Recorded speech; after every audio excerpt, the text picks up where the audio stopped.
Drama in Denver. Is Joe Flacco elite enough to get the Browns to the Super Bowl? Relax. And panic parties for the new year. We got all that and more. I'm Jason Fitz, and it is time for Inside Coverage. We start the show. We have breaking news. This is crazy. It's already been a wild day. Welcome to Inside Coverage. Jori Epstein, Charles Robinson. I'm Jason Fitz. You know the drill. We'll go through all the big news. And this morning we were getting ready to tape. Everything seemed like it was going to be easy. And then all of a sudden we get hit with the news, ladies and gentlemen, that it appears that the end of the era is here for Russell Wilson. What we know is that Russell Wilson is being benched by Sean Payton. The Denver Broncos have a different starting quarterback. This feels like a shocking decision to many because of the money, because of the name recognition, and because the Broncos are still in the playoff hunt. So Charles Robinson, usually we shoot the you-know-what at the beginning, but we're going to get straight to the breaking news. How did we get here? What's the latest that you know about this situation?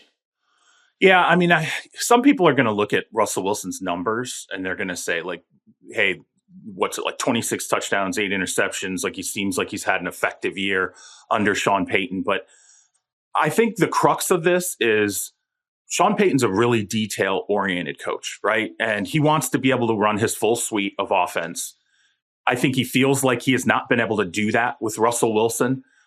He even made a comment prior to this benching where he said, we're average to below average in multiple areas on offense. And then he cut himself off, but he started to basically make the statement of, do we need to start taking stuff out of the offense? And if you're in December with a veteran quarterback and you're staring at having to remove things from your offensive playbook, there is a significant disconnect between that head coach and that quarterback. And so I think that's part of how we got here. A lot of what's going to be talked about here is there's $37 million that becomes guaranteed in 2025 in March, and that's guaranteed for injury. So if Russ were to get hurt in these last 2 games and can't pass a physical in March, they're on the hook for that $37 million. So I think over the course of this season for Sean Payton, and this is a Sean Payton decision, by the way, we know that. Jori can speak to that as well. This was a coaching decision here, not a front office decision. Sean Payton looked at Russell Wilson and was no longer comfortable with him being able to run the offense the way that he liked. And this could mean a lot of things. We can talk this out on the show here, but it raises questions about where is everybody at in the organization? Does everybody agree with this decision that's been made now? Is the front office and Sean Payton, are they in lockstep on this? They'll say that publicly. I wonder if that's actually the case behind closed doors. I don't know if it is or isn't, but this is quite a significant decision that's being made by Sean Payton here. And I think there's no doubt in my mind that Russell Wilson is absolutely done in Denver. They just need to figure out the mechanics of how to separate from him come January. Yeah, C-Rob and I really got similar ideas, although a little bit different details from our sources. Definitely, this was a Sean Payton decision. This wasn't a group decision, in my opinion. It was a Sean Payton decision. And when I talked to someone in the building, it was like, it wasn't such a surprise. I think that it was like, it's crazy that it's happening and also not surprising to the building, which I think speaks to, one, how Sean feels about Russ, and two, how much power Sean has to do something about how he feels about Russ. To me, I was like kind of asking someone a couple things. I'm like, one, I think as a quarterback in particular, it's very hard to come back from something like this. You're the leader of the team. This isn't just like a cornerback in the lineup. Like, this is the guy who is the face of the team and the one who's sending the messages to the team. And the person I talked to definitely agreed with that. Like, they pointed out that Russ is a captain. Like, you are benching your captain who's making a ton of money and running the offense. And by the way, is not statistically playing that bad because you don't believe in him in the future. You are willing to most likely take on an $85 million dead cap next year or some version of that. I shouldn't say most likely take it on. You are moving toward that and having to figure out what you're going to do if you don't want an $85 million dead cap. There is the idea that I know we've seen reported a lot today that if he's not on the roster the 5th day of the 2024 league year, his $37 million 2025 salary is not fully guaranteed. And that's definitely a big factor here. And when I pointed out to someone how costly this will be for them, they were like, yeah, but also it's even more costly if he gets hurt. And so I think that when it comes down to it, they do not want him there in 2025, and they're willing to say he's not going to be there in 2024 anymore for that. And the last thing I'll say is I just really, when we think about a decision like this and how rarely it happens, it reminds me the way that C-Rob is talking about it, the way that Sean McVay felt about Jared Goff. And it doesn't mean that the quarterback is not a capable quarterback, but there gets to a point where the coach does not feel like the quarterback can do what the coach wants. And there are a handful of coaches in this league, whether that's McVay, that's Shanahan, that's Belichick, that's Sean Payton, who have done enough and have enough skins on the wall that if they decide the quarterback is not right for them anymore, they can make that decision. And I think it's interesting because we knew Sean Payton could make this decision. I'm still very surprised that he is making this decision right now. There's several tentacles to this. We'll get to all of them, but I want to start with a very basic question here because Jarrett Stidham has lived this before. I watched it last year, right? Derek Carr was benched, but the difference is Derek Carr was kept away from the team for the exact same reasons you guys are talking about. They didn't want to face any opportunity where they were going to get stuck with an injury that cost the organization money. What I don't understand first, out of all of the different angles here, is why is Russell Wilson still going to be the backup quarterback? This is the modern NFL where being the backup quarterback to Jarrett Stidham doesn't mean he's not going to play in the game. And if he plays in the game, they still have the leveraged risk of injury. So to me, the first step that I don't understand is if you're not going to play him, why are you not just asking him to stay away from the facility, C-Rob? Yeah, that's a completely odd. I don't understand that either. I don't know what the angle is there. And I thought the same thing is, okay, you're protecting him from injury with one layer. And then if that layer often gets removed in NFL games. I mean, we've seen it. It's the year of the backup, right? Well, now he's the backup. So I don't know if you think, is he going to operate better from the backup spot? This isn't to challenge him, though. Like, that's the thing to me. I don't want people to walk out of this going, well, this is Sean. He's doing something tactically to light a fire under this guy. It's not that.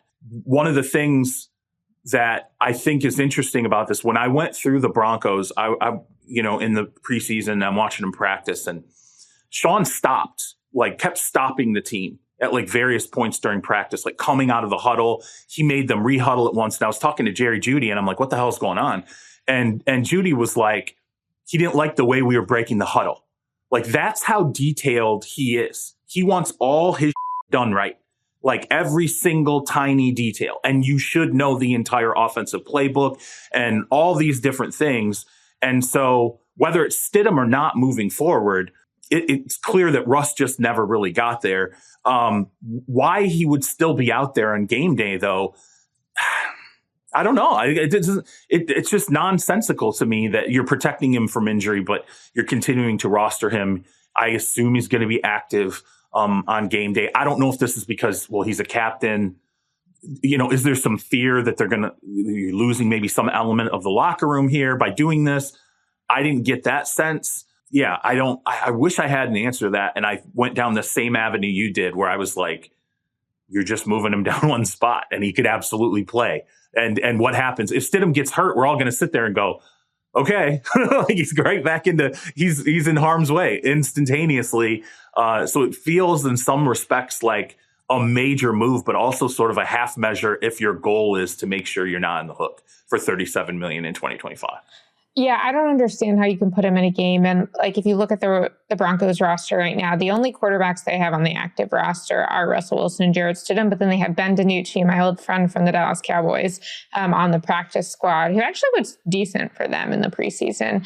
I think you have to elevate him, and I don't think as an emergency quarterback. I don't understand how you can keep Russ as a backup, and I know that that's being reported now, and I believe that people in the organization are telling reporters that, and that's why it's being reported now. But I would not be surprised if that changes by the weekend, because you can't make a decision like this. I don't know if they're just trying to like slow play Russ's emotions, or they haven't told everyone in the organization. Because I will say, when it was told to me like, hey, Sean wanted to tell the team first, and he did, I was very surprised, because we've seen like Andrew Luck retiring, like that being broken in the middle of the game, like things that are way more emotional than this are leaked now. And so I think that it's very possible that this backup situation is not going to last till the weekend. Here's the thing, though. It's Wednesday, right? Like, we knew he's going to have to practice. Like, at some point, like you gotta be like, you don't want to tell guys.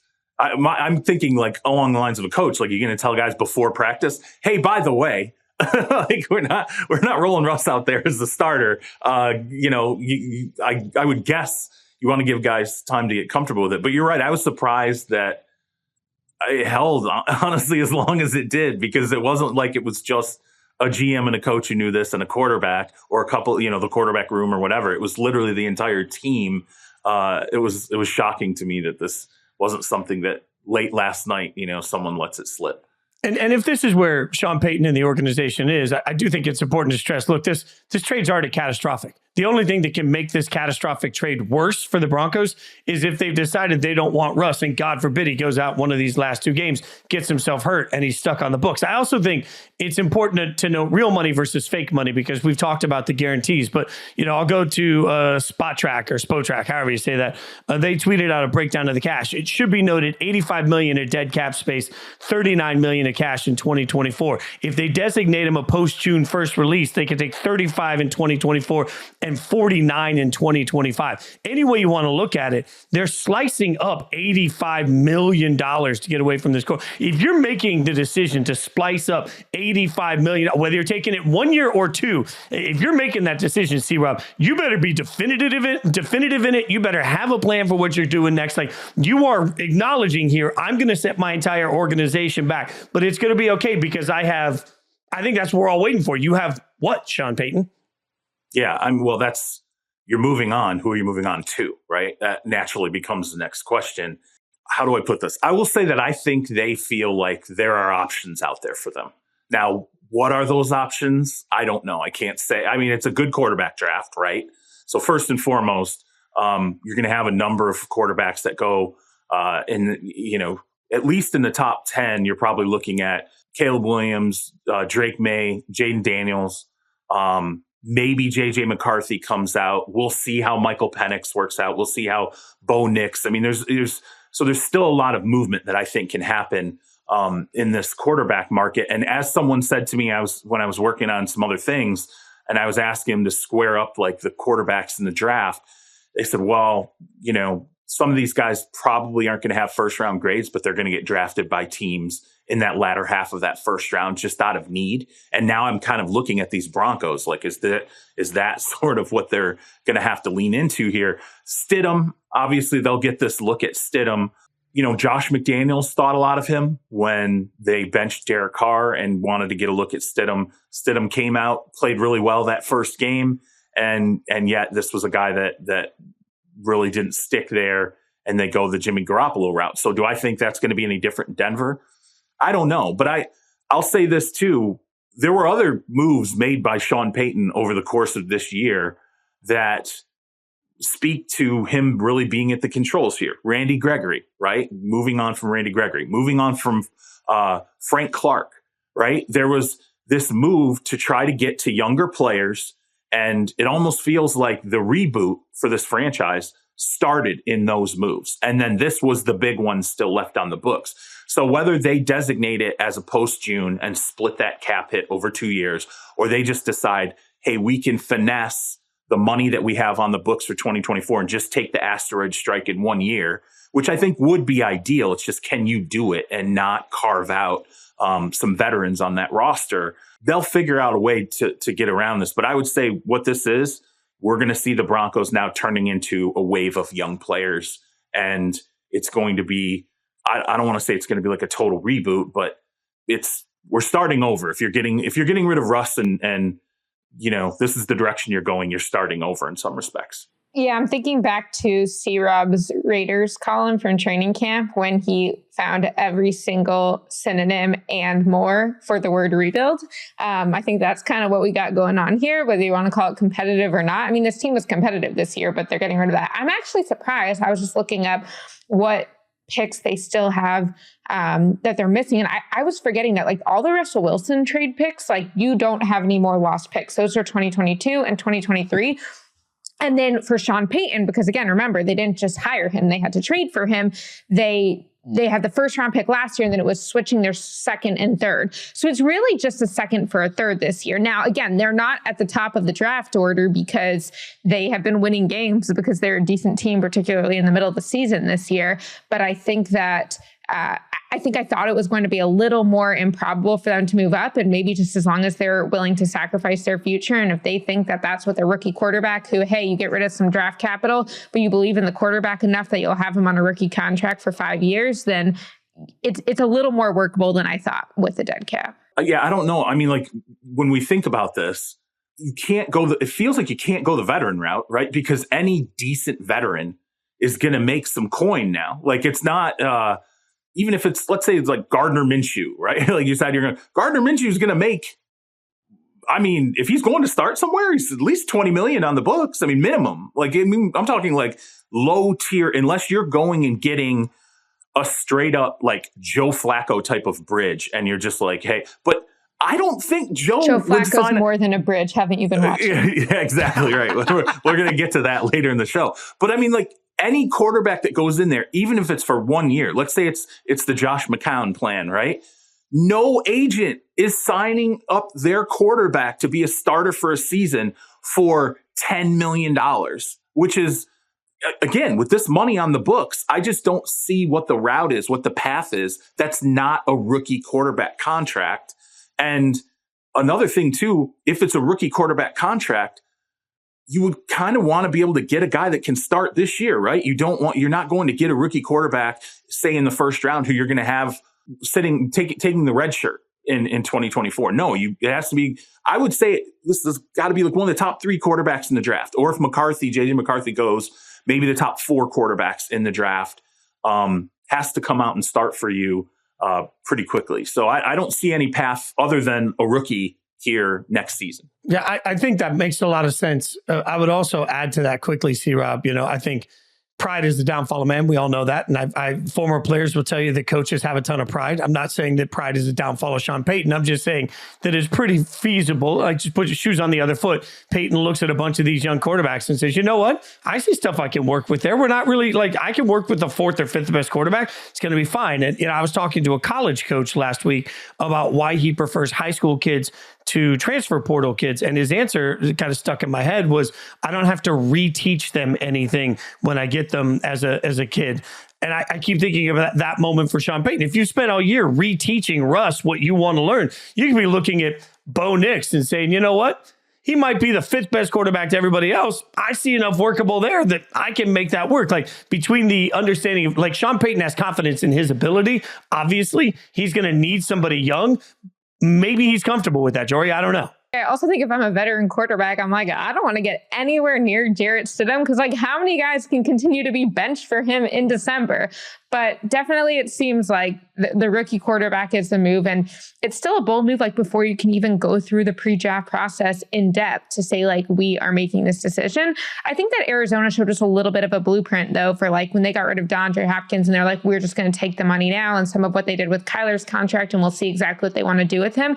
But I do think they showed us, like, sometimes you just need to make these decisions sooner rather than later. But do you guys think that when Sean Payton took this job last offseason, he expected this to be the move that happened? And do you think he expected it within the year? I think naturally inside that building, let's say you are someone inside that building that's looking at Russ and saying, I don't know, he feels viable. Like, it feels like there was progress made. Yeah. Okay. There's some frustrating things. Yeah. Maybe there's still some inability to grasp every nuance of the offense. Yeah. Maybe the fine details of what he's doing at the line of scrimmage it's not exactly where it needs to be right now. And then you see something like this happen, but you think Russ is a viable player. You're going to ask yourself naturally, was this cooked in the books? Like, did Sean make this decision in July? Did he make it in September? Did he make it in October? Like, how long have we waited, or how long did he wait before he pulled the plug? And was he always standing there with his hand on the plug going, all right, when can I pull it? Okay, we're not going to be, they go, what's the last 4 games, really, they fell out of being competitive. And then that's it. So he's like, I was just waiting for them to not be competitive and to feel like he hit a wall with them.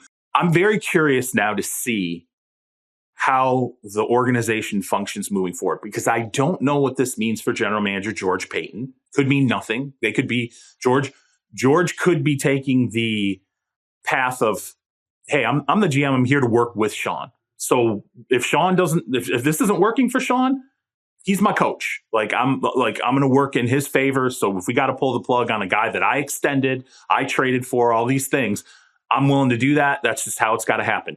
Obviously, it happened with other veterans earlier in the season. Those were, guys that George Paton had brought in, pulled the plug on them, and, it seemed to make a difference. But I think it's hard for me to see all this happening right now and not think it's not at least a little messy in there in terms of how this is operating. And maybe this is Sean trying to be like, okay, it's going to be a little messy, but now everybody knows I'm the guy here. Like I might as well be, the GM because I'm making a decision like this.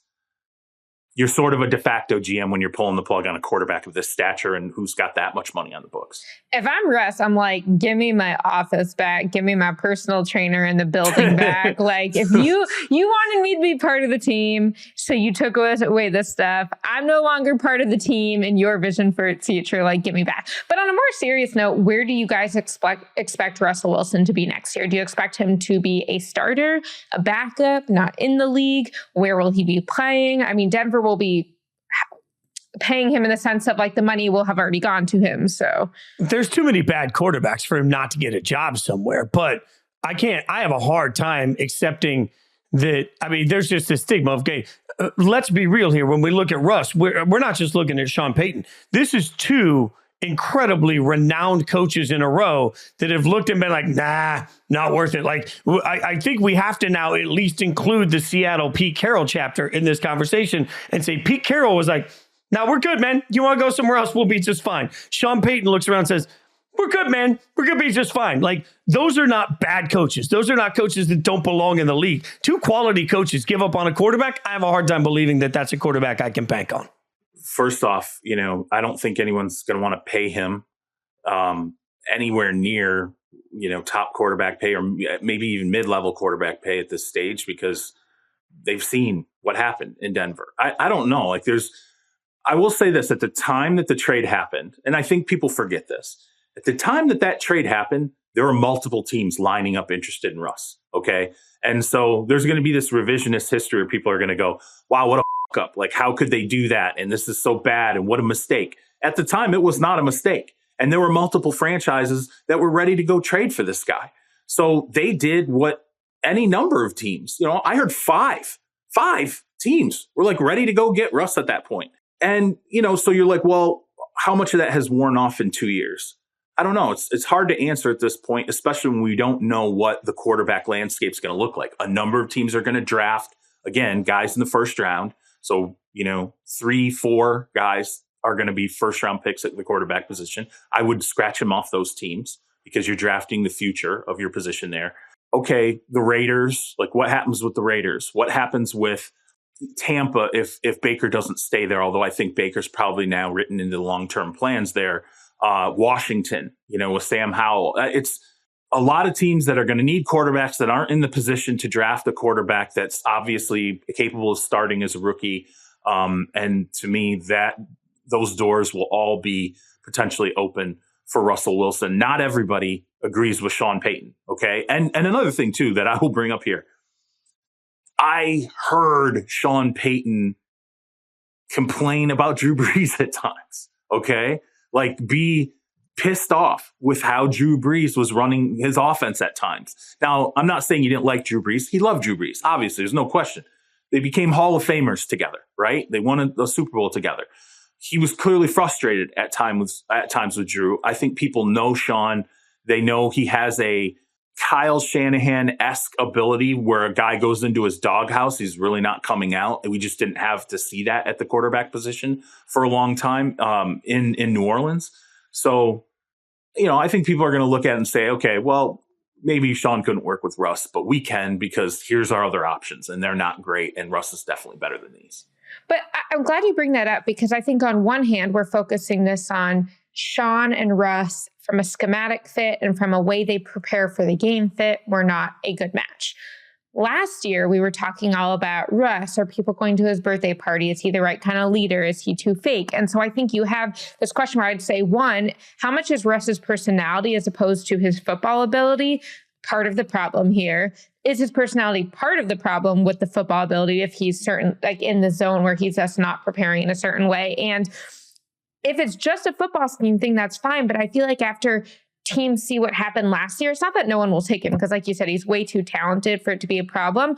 But I think if you need a leader, it's like there's a few knocks on this guy in terms of how he interacts with the team already that will hurt him even more probably than Sean Payton not giving him the seal of approval.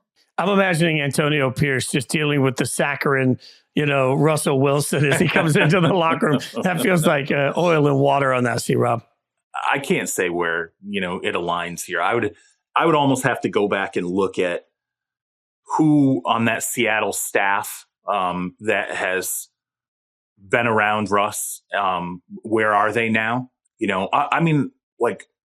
What about Dan Quinn? Like, if Dan Quinn gets a job somewhere, could he put and if there's no quarterback there, could Dan Quinn go, hey, I know this guy. I spent time with him. He can come in and be a starter for us for a period of time until we figure it out. Or, Jori could probably speak to Dan's mindset with Russ better than I could, but I would go back and start to look at some of those Seattle staffs, the offensive staffs and guys that had success with them, see where they are now in the NFL. Or, who are they close to? Because that's the thing too. If you're going to sign Russ, if Russ gets released or however this goes down, if you're going to pursue Russell Wilson, the first thing you're going to do is you're going to reach out to anybody who that you're tight with, and you're going to say, what's the problem here? Like, what the hell's going on? Because realistically, 3 years ago, we were looking at him and going, Hall of Famer, Super Bowl winner, all these different things. Oh, he just needs a change of scenery. When he gets a change of scenery, it'll be the old Russ, the moonball Russ that everybody loved. And I know the whole personality thing. We get into the weeds on that. Just if he wins and he performs, nobody gives a shit about what his personality is. No, you're right. Like, that's the bottom line. Guys, there have been total who were great quarterbacks, and you just deal with it. I want to take one other angle on all of this, though, and ask you guys a question. Are we now allowed to look back at Sean Payton's decision to take this job with somewhat of a critical eye? Because at the time, my question was, why would Sean Payton want to go into the AFC West where he has to take on Patrick Mahomes and Andy Reid, Justin Herbert, whoever that coach ends up being? He wasn't going to get a job. Was he not going to get a job anywhere else? He got 2 games a year against your Raiders. He wasn't getting a job. That's fair. No, he was going back. There was no question in my mind that Sean knew. Yeah, why don't we trade Sean away and leave Russ there? Oh boy, I'm going to stay away from that. Mm-hmm. No, he wasn't getting it. No, you're like the front office would be okay with that. Toward the end of that whole thing, when he'd gone out and he'd been with multiple different teams, all of a sudden there was some stuff that started. Well, maybe this won't be the rotation for him. Maybe this year the rotation isn't the right fit. And then all of a sudden, then he goes back and Denver circles back to him after Denver pursued Jim Harbaugh hard as hell. And that just wasn't coming to fruition. So then they return and they go back to Sean Payton as option one. I don't think there was any question. If it was going to be Denver, or I don't think there was going to be another job for him, particularly given what his salary ask was at that point. I mean, he was probably going to end up back in TV for a year. And then maybe the next rotation. There.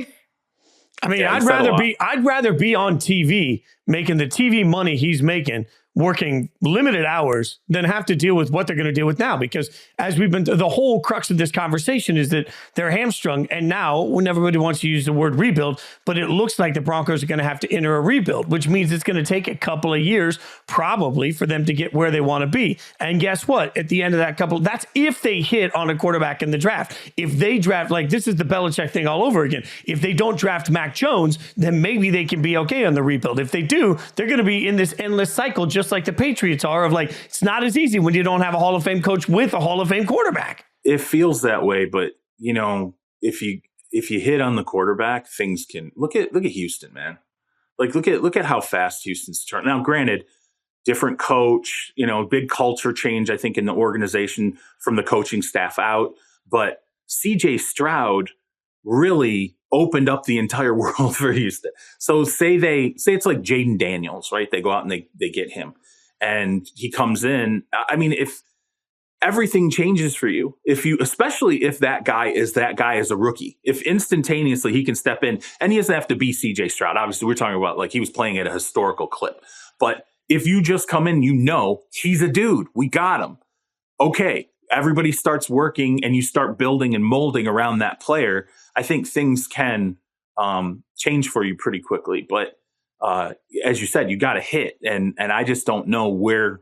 Let's see where their draft pick falls. Let's see what, it's funny because when I was talking to somebody about Bo Nix out of Oregon, they were saying, yeah, he's a lot like Brees, got some Brees qualities to him.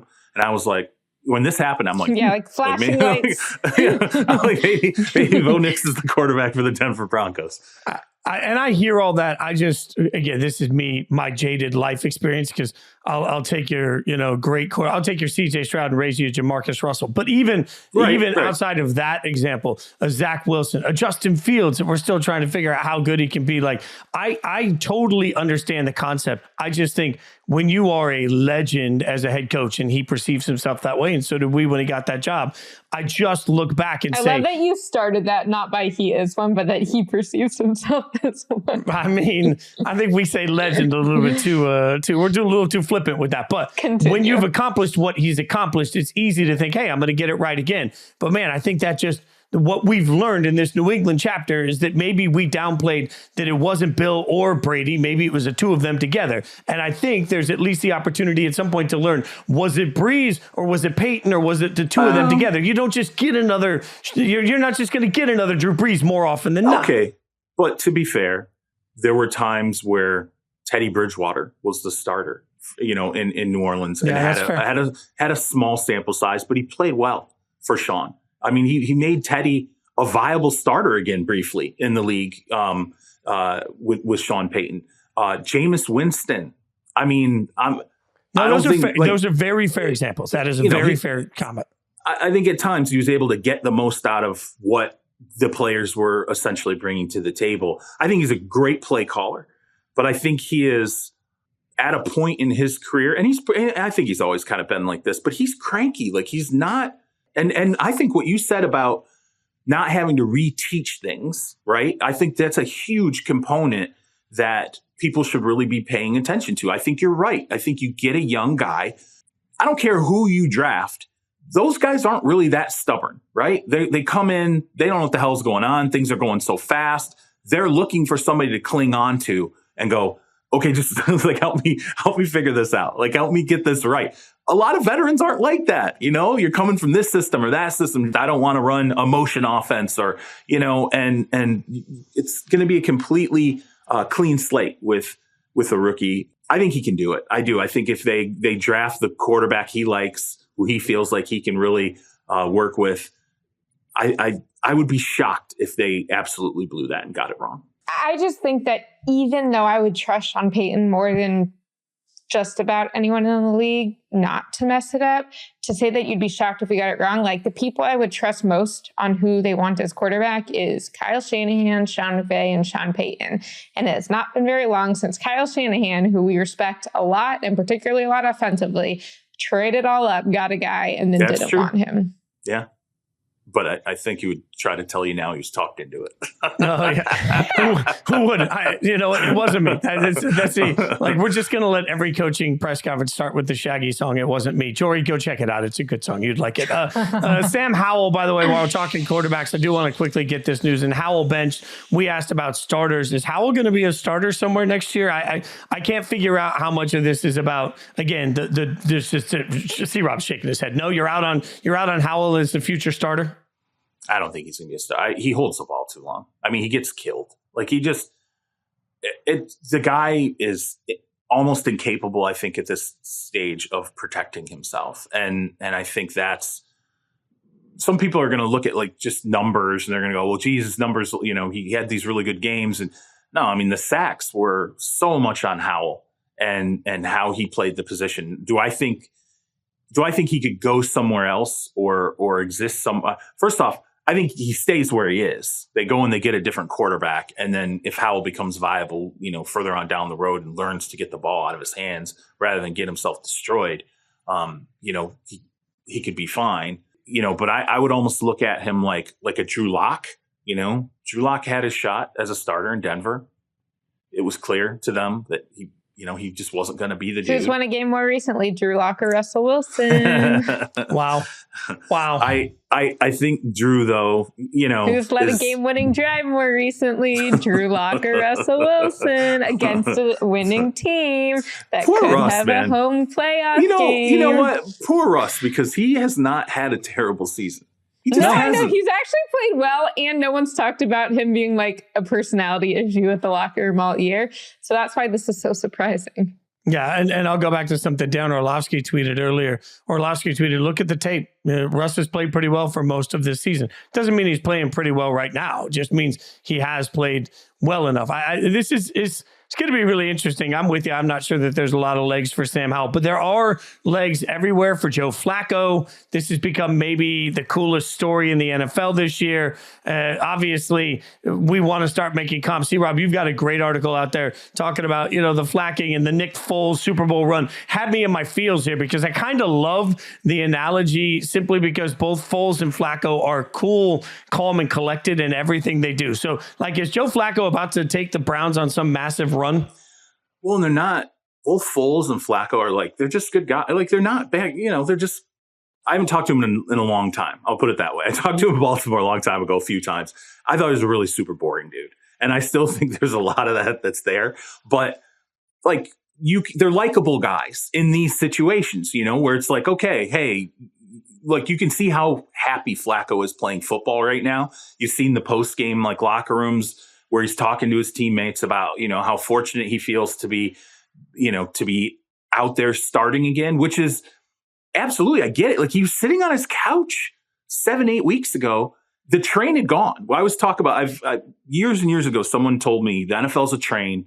And when you get off the train, it's hard to get back on again. And if you're pushed off the train, it's gone. It's long gone. And then you sit there and you spend all this time thinking about being on the train that has left you behind. It had left him behind. He was done. I think this was it. He was finished. And then he gets pulled off the scrap heap by the Browns. He's still got a cannon for an arm. That was the first thing when I started watching. I'm like, oh my God, Joe Flacco still got an arm. And you can see how the team has rallied around him.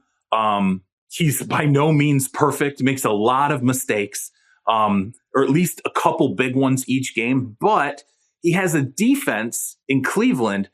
My God, they continue to play well, even with injuries. Jim Schwartz, that defense, they are just, it's so impressive. And they can carry Flacco through these mistakes, which I think is what is bonding that team together right now. Is they're looking at this quarterback and they're saying, hey, you know what? He's going to screw up a couple of times, but he's also going to put points on the board. Amari Cooper has been unlocked. David Njoku is unlocked. Look at their last 4 games between Njoku and Amari Cooper, and they're putting up fantastic numbers. And so I think the defense is hey, we got something here. We got a guy who can put points on the board. We just have to try to help minimize the mistakes that happen. And what? Okay, so let's see. Path to the number 1 seed in the AFC. The 3 things that they needed, okay, Baltimore has to finish 12-5, right? They have to win out, right? Okay, it's number 1. Baltimore has to finish 12-5, so they have identical records because they have the tiebreakers over Baltimore. The third one was the least likely component. Article, C-Rob, I was like, wow. I don't know what journey you went on to figure out this playoff formula, but I feel like I'm on a journey just reading it.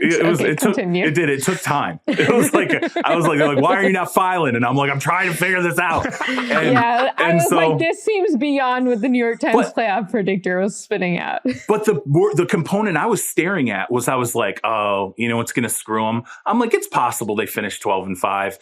That Baltimore finishes 12-5. They have tiebreakers. It's possible they win out. It's possible that the Bills, the only game that the Bills drop the only game that I think Miami could lose. Miami had to win all their games, so they had to lose their season finale against Buffalo. I was like, that's possible. Okay, so I'm like, but then I was like, oh no. Well, this isn't going to happen. The Chiefs have to lose one of their last 3 games. And then they did. I was like, the component where I was like, they're going to be screwed, it happens immediately. I read this on Monday and I was like, wait, what's going on? Yeah. Well, that should have been Probably should go in and tweet that if anybody reads the piece now. It's a fun story. I think it leans into this year. I know you keep hearing all these people saying year of the backup quarterback. It really has been. And I do think Flacco and that I think Flacco's good enough to score points. I think that defense is good enough to protect him. And it's a team I really would not want to play. It's like the Rams in the NFC and the Browns in the AFC. I would not want to with them in the playoffs because they just feel like teams that are on a heater and really confident in their quarterbacks. Got everybody kind of clicking right now. No, those are two teams I don't want to see. I think it's interesting, too, the way you say that, C-Rob, because I was doing an interview for a radio station last night. They asked me about the Browns. And I said, look, we all know defense travels, but there's another component to this.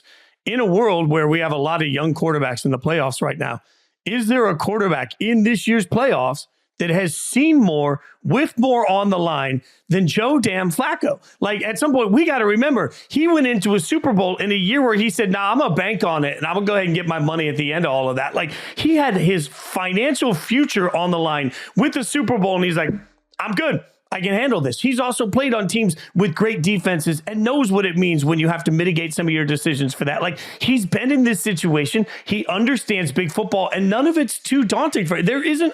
There's nothing you're going to throw at Joe Flacco he hasn't already seen with more money on the line than he's making now. Like, I feel like he can play free and easy, and we can't say that about everybody. And I think there were even a couple moments with the Jets, honestly, where I was like, Flacco still seems like he's got a little bit to offer. Like I didn't think he could be a starter again, but I was like, yeah, I wouldn't. I was surprised, frankly, when he wasn't a backup somewhere, because as we know, I mean, there's a lot of bad backups in the league too.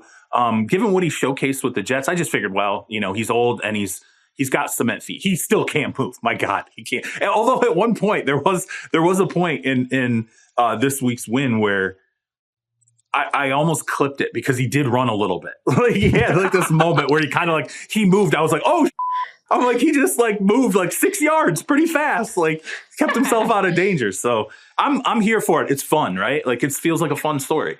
Yeah, credit to Joe and also a ton of credit to Kevin Stefanski. I think that for this team to be doing what it's doing with 4 different quarterbacks is just incredible. I mean, when they made that trade for Deshaun Watson, and kind of like we've been talking about in Denver, you could have a good question about coaching, front office ownership, who actually wanted that Deshaun Watson trade. But this team is winning in spite of Deshaun Watson, not because of Deshaun Watson. And I think that speaks volumes to the front office and the coaching staff and the roster and the culture they've built there. I fully expect Kevin Stefanski to be around for a long time. And I think that I've been doing a lot of research lately on sort of like what it takes to win with backup quarterbacks and what it takes for an organization to be successful for an extended stretch without its starting quarterback.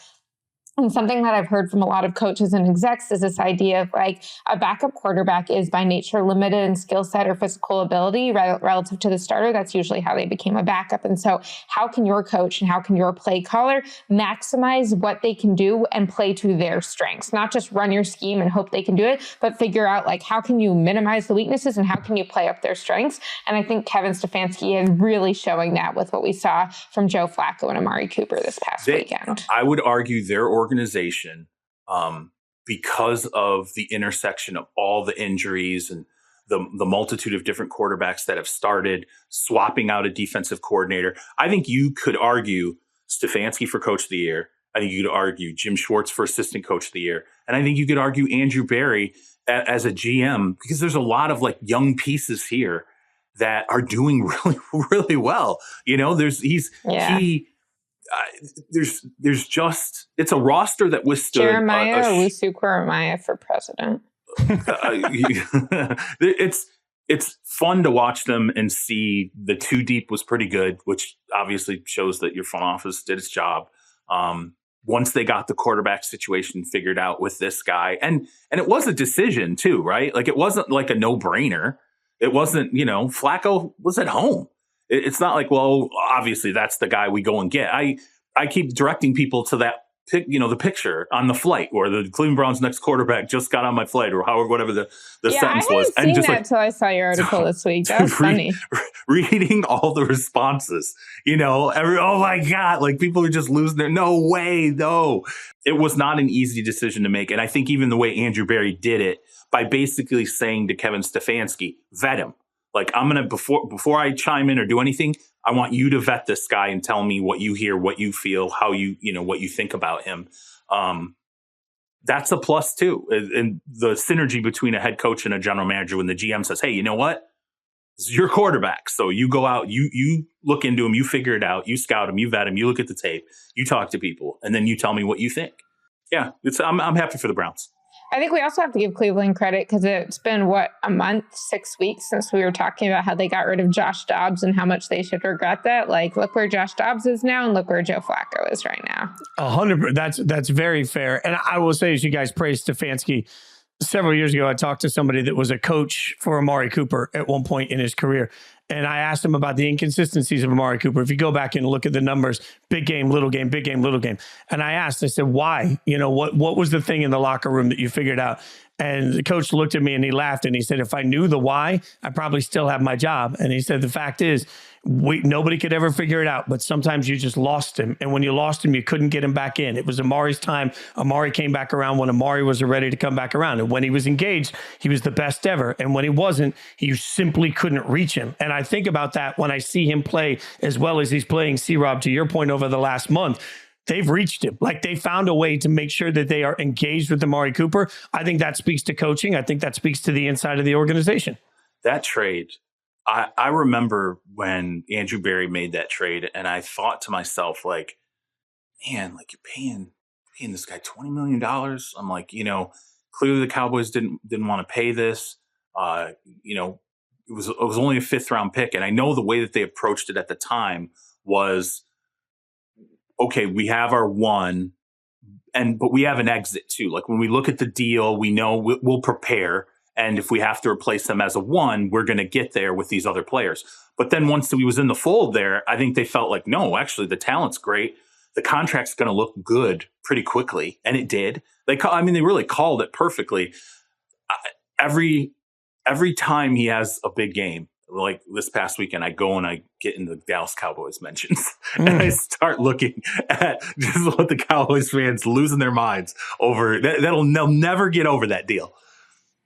I got to tell you, though, because I see it in my mentions, too. And again, most of my followers are Cowboys followers. So it's like, really, I'm cracking up when I'm tweeting something about the Ravens being physical and not wanting to play against guys who want to play basketball on grass. And my mentions are like, if only the Cowboys would be this physical. And I'm like, this is about the Ravens and the 49ers. So thank you so much for engaging. But that said, I don't know if this is a hot take. I still think it was the right move by the Cowboys. And I loved working with Amari. He was one of my favorite players to work with. So thoughtful, thoughtful about the way he was running his routes and also about all of his other interests, learning languages, books, investments, all these types of things. That said, the Cowboys weren't saying Amari Cooper is worth a 5th round pick. They were saying, we now have CeeDee Lamb. You can't pay two guys number one money, and we can't pay Amari the number one money anymore that we know he deserves. So let's get something out. Now, should they have gotten a 3rd or 4th? I think they should have, but they also knew they were getting rid of that salary. And CeeDee Lamb is the number one that they have and that they need. And you can't really have both of those guys and a top quarterback and a Micah Parsons and a DeMarcus Lawrence in today's world. It's the comp, though. That's what Cowboys fans always complain about. Like, how do we only get a 5th out of this guy? And every time a receiver gets traded for anything above a 5th, I instantly see Cowboys fans are like, how do we only get a 5th out of Amari if they're getting this out of this guy? Rare moment where I can brag about anything, but let's remember the Raiders got a 1st for him. Okay, but I will also say, Fitz, I'm actually glad you brought up your point about Amari's kind of mental state in Las Vegas, because I remember when he came to Dallas, and again, this is October 2018, that they traded him at the trade deadline. We had heard a lot as media, like, oh, he's not media friendly, blah, blah, blah. And then it's like, you start to talk to him and it's like, he was just in a really bad headspace in Oakland, and he wasn't in Dallas. Now, I will agree that he was inconsistent sometimes in play, and whether that was more injuries or mentally or just sort of like road versus home. He usually had pretty significantly different splits with the Cowboys. Those are all good questions, but I think that he has consistently become in a better headspace at each stop he's gone. And just the media experience we had was totally different than we had in Oakland. And obviously his job is not to talk to the media, it's to play football, but there was often a pretty significant correlation between how he was doing in both of those. So I definitely just think like the guy they're getting, forget the physical ability that he's had all along. He's in a totally different headspace. The way I would always like check his headspace, this was kind of a funny thing, is when he was in Oakland, he taught himself to do the Rubik's Cube and how to solve it. And it was like a whole thing that he could solve a Rubik's Cube. And he did a 3x3. And then he told me once that he had gone to Barnes & Noble and found a 4x4 Rubik's Cube, and he wanted to teach himself to do it. And a few weeks later, I went back to him in the locker room and I said, like, hey, have you taught yourself how's the Rubik's Cube coming? He's like, oh, I actually haven't tried it yet. He's like, when I did the Rubik's Cube in Oakland, it was because there was so much noise and so much going on that was like hurting me mentally that I needed the Rubik's Cube as an escape. And so I'm saving this Rubik's Cube until I need it. And he never needed it the rest of his time in Dallas. And to me, it was always like, oh, like I would ask him, it was sort of like our code of like, have you done the 4x4? And if he hadn't, it meant he hadn't had another like dip in his spirits. And then when I saw him at training camp this year, still he hadn't done it. So I do agree with you that is a factor. And also like, I'm really happy for him personally that he seems to have continued to have been in like a generally better headspace. It's a good story. That's interesting. And as somebody that constantly champions the importance of mental health, I think that's a beautiful thing. Also, it speaks to the fact that we have to acknowledge environment means so much to players when they're successful or when they're not successful. Like we love to sit here and label every player as a bust. And sometimes we have to remind ourselves that the culture that we don't see creates a lot of what we do see on Sundays. Let's have a little bit of fun as we wrap up the episode and go through some of the bigger stories right now. But we're going to do it in New Year's fashion. Ball droppers. Who's dropped the ball and how much panic do we have for it? So feel free to hum along Old Lang Syne if you want, but only if you're not tone deaf. And we'll give you some stories here. We'll figure out. I will be very judgy about it. That's why I never had kids. So as the ball drops, how much of these teams drop the ball? That is the question. Stone has written it perfectly. Great job by our producer, Stone. Follow him on Twitter at @JRochelle. Brock Purdy throws 4 interceptions on Monday night. C-Rob shakes his head. What's the panic meter, C-Rob? Those 4 interceptions, 2 of them were terrible. Okay, they were 100% on him. Bad reads, didn't see players.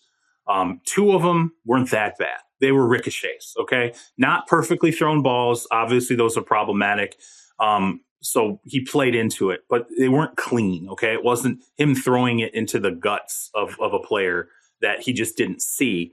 I think they're going to be fine. Okay, and I am still a believer that it's good to kind of get humbled right before the playoffs. And by the way, it's not right before the playoffs. They still have a couple games to get themselves right back where they need to be. I don't think it's been a bad thing to get smacked around a little bit in December, even if it's in late December, and realize, hey, okay, we're not perfect. We are vulnerable. We do need to be healthy, and everybody's got to be ready at a moment's notice against any team that we play. The only thing that I think this could change is I wonder is if Kyle goes, okay, we're going to go back to him. Like he's going to throw 20 to 25 times a game. And that's what we're going to cap it at. We're not going to have this exceed 25 times a game because that's when we get ourselves in trouble. We're going to be a running, physical, defensive type of team when we get into the playoffs.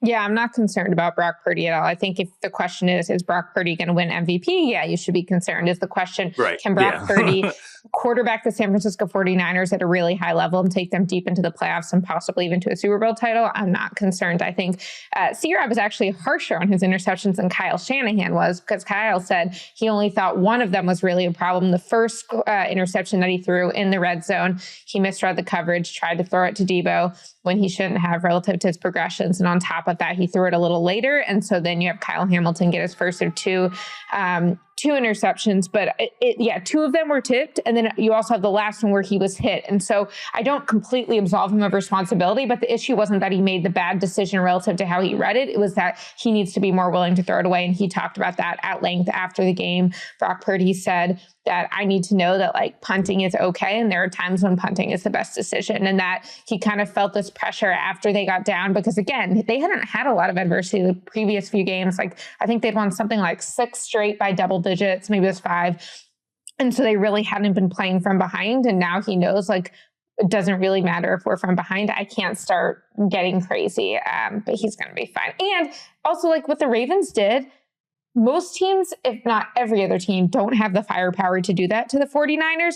The Ravens, I think, if they played them 10 times, would be able to do it that way 2.5 out of 10 times, because they had like an unusually lucky and well-timed game that really screwed with the timing of the 49ers offense. The one thing I will say that I read that I agree with is that basically by taking the run out of the 49ers game, they took out the ways that Kyle Shanahan is able to marry the run and the pass and just like totally mix up defenses. And so I do think that if you can get a lead on the 49ers, you take out one of the best things they can rely on in terms of why their scheme works. I just think it's really hard to get that lead on the 49ers to do that. So I love the rule of 3. It's what I love in everything that I try and analyze. So how's a team playing? Well, let's look at a 3-game stretch. Is this quarterback any good? I think you don't know until you get to year 3. I only say that because we're barely into 1 year of starts for Brock Purdy. So I can't say this loud enough. I don't give a damn if he threw 4 interceptions and all 4 of them were his fault and they were boneheaded throws. I would beg anybody to go back and watch Peyton Manning's. I'm not saying Brock is Peyton Manning. I'm just saying like we need to press pause on the entire Brock Purdy conversation because everybody wants everything to have some big sweeping result. Like even if he had a bad game, who gives a damn? Like he's allowed to, he's a young quarterback in this league, barely playing. He's allowed to have a bad game. Every single quarterback, okay, Lamar's had terrible games. Dak Prescott, terrible games. Josh Allen, god-awful games. All the good quarterbacks have had terrible games. It's one game. Good God. Patrick Mahomes this week. So I was volunteering on Christmas Day, as I do every year. I like to go to a place and feed people, right? And so I was feeding, and there was a football fan standing next to me. And this guy was yelling about the fact that the Bills needed to get rid of Josh Allen. Because if you've tried it 3 years in a row and you haven't gotten any different result, why are you continually trying it? He's like, if you can't win me a Super Bowl, I don't even want him. Like the stupidity with which we talk about like it was like, Christmas. I'll take him. And I was like, please, God, you I'll give you Aiden O'Connell. You give me Josh Allen. 1 for 1, I'll take that trade. Okay, I'm done. I'll move my soapbox. We'll move on to the next one. Speaking of Aiden O'Connell, my beloved Raiders beat the Chiefs. We all know this. Santa Claus gave me the perfect present. We all know that. Here's the question I ask you guys, because you're plugged in and you're the insiders. As a result of this, Antonio Pierce keeping this job, like if you're Mark Davis and you have to make the choice between Antonio Pierce and another coach you know nothing about, I think you go with Antonio Pierce. But if it's Antonio Pierce versus like Jim Harbaugh, what are we doing here? Any gut feel on this, Jori? What's happening for me? Yeah, when I saw that on our lineup for this conversation, I'm like, dang it, because I feel pretty strongly they should keep Antonio Pierce. But it's like, if you're going to get rid of him, it's for someone like Jim Harbaugh. I think that they're also just like totally different in terms of, do you want offensive or defensive? Do you want someone who's been around a while or someone who can kind of be this upstart feeling? But I think when you see what the Raiders are doing, how do you let the guy who's helped your team to stability and to energy after a midseason firing go twice? I think that maybe if you hadn't already lost Rich Bisaccia, who I think was actually less compelling a case than Antonio Pierce, then you let Antonio Pierce go. But you got to regret that you did this time. And this guy is not just like winning some games. He is winning games that he should not be winning against the Chiefs at Arrowhead on Christmas. I mean, I think you keep Antonio Pierce. And I think the bigger question is, who do you have as your OC? Who are you putting around him? And how can you make sure that you have some veteran coaching minds, I should say, because I guess Antonio became a veteran player, but you should have some veteran minds in the building. But I don't think you change the head coach. Yeah, I don't think unless Harbaugh is really truly viable, which at this point, I almost think I've gone back and forth on this because I do think it's so touch and go with him because of the athletic director at Michigan. But clearly everyone else wants to give him that monster contract. And at the very least, they want to have him around through 2024, to find some stability through the NCAA investigation. I think if he were in play with the Raiders and your design is to stick him with a quarterback, like which quarterback. You've talked to Jim Harbaugh and he says, hey, J.D. McCarthy's coming out. This kid, even though I don't let him throw the football, he compares him to Andrew Luck. If he truly believes that, you hook him up with J.J. McCarthy, then I get it. I understand that. And in terms of like how you want to build, but given what happened with the Bisaccia experience, given that Mark went away from that and tried to go big game hunting and get Josh McDaniels, and then it all fell apart. I think there's plenty of I think there's plenty of evidence here to pitch, like, let's just be patient. This guy has succeeded. The team responds to him. There's an element of leadership that he brings to the table that is rare, and we have it. Let's hang on to it and see where he can take this thing. You've also seen that this is a locker room that will let you know when they don't respond to a coach. And are you really willing to risk that so soon again? Yeah, that's exactly, Jori, what I was going to say. We've seen a different level of personality from Max Crosby over the last month as he's felt sort of freed from all of this. That's not by accident. Max is going to revolt at some point if you don't listen to him. So I think when you beat the Chargers, you beat the Chiefs at Arrowhead, and you have a chance to beat the Broncos in 3 of your last 4 games, Antonio Pierce is going to be the next head coach of the Raiders. Let's get one more in. What's your panic meter on the Cowboys, who found a weird way to lose to the Dolphins? It was a great game, but the Cowboys get this loss. So, Charles, where are you on the panic meter for the Cowboys?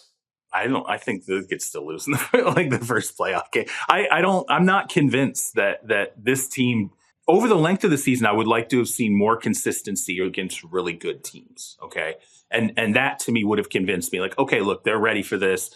They're ready for when the playoffs come, everything kicks up a notch. There's a ton of pressure. I think there's an immense amount of pressure on Mike McCarthy and Dak Prescott and everybody else going into this postseason, because I do think people still look at the Cowboys and go, okay, they're good at beating bad teams when they face, teams that have an equal level of talent or an exceeding level of talent, which is pretty tough when you play the Cowboys. They struggle and they find ways to lose games rather than to win games. I don't think it's panic, because for me, all season long, I've been like, okay, we'll see. I want to see them get over a hump in the postseason. And I've said this repeatedly. Like, I don't think, and Jori and I have disagreed on it. Like, I don't think Mike has accomplished anything new here yet until he goes into the playoffs and actually takes them on a decent run. I don't care what else he's done in the regular season. I don't care what the offense looks like under him. What matters in this organization, really, truly, what should matter in this organization is being able to have a sustained playoff run. And to me, get to the NFC title game and I will change my tune on whether I think Mike's really accomplished all that much with these Cowboys.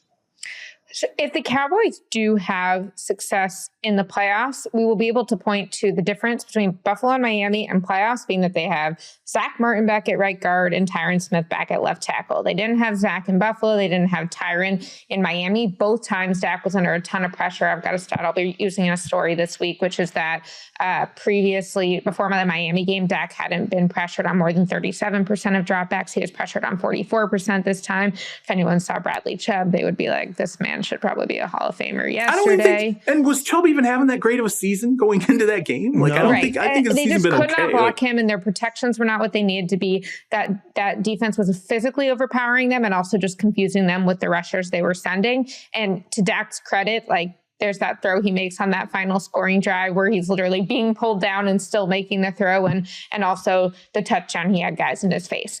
The problem I have with all of this is that, again, I covered them for 7 years. I've been generally aware of what they're doing my whole life growing up in Dallas, and they don't get past the divisional round. They haven't since I was 2 years old, 18 months. And so until they do it, I'm just not going to believe that they're going to do it.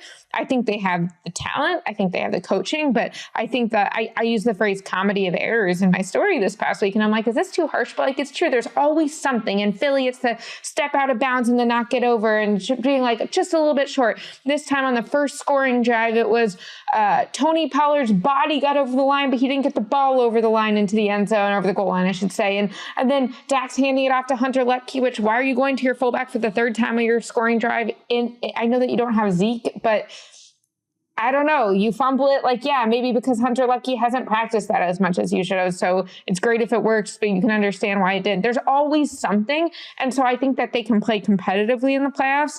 And I wouldn't be surprised if they win a wild card game, but I agree with you. If you can't win the Buffalo game, if you can't win the Miami game, it's not about the record. And you can make an argument that it'd be better to be the 5 seed than the 1 or 2 seed, because you'd rather play, or I guess I should say the 2 seed, because you'd rather play the NFC South champion than you would someone like the Rams in the first round of the playoffs. I still just think if this team is always going to have that little thing where they got close and you can feel good about the effort, but not about the result, how do you get farther in the playoffs? Stone, clip it off. I'm telling you now, Cowboys, NFC Championship game. Somebody here has to be a beacon of light. It's going to happen this year. Why? Because the script writers are going to do that. I don't know. It just feels like this is the year they're kissed by the football gods. They should be. Fitz, though, you're not saying they should. Like, that's what you are saying. It's not a hot take. Like, they are talented. They're good enough. And I think they're generally well coached too. And yet we are where we are. I also, I read that the offense was more of an issue against Miami, and I do think not having a completion to CeeDee Lamb for the second and third quarters of the game is a pretty big issue.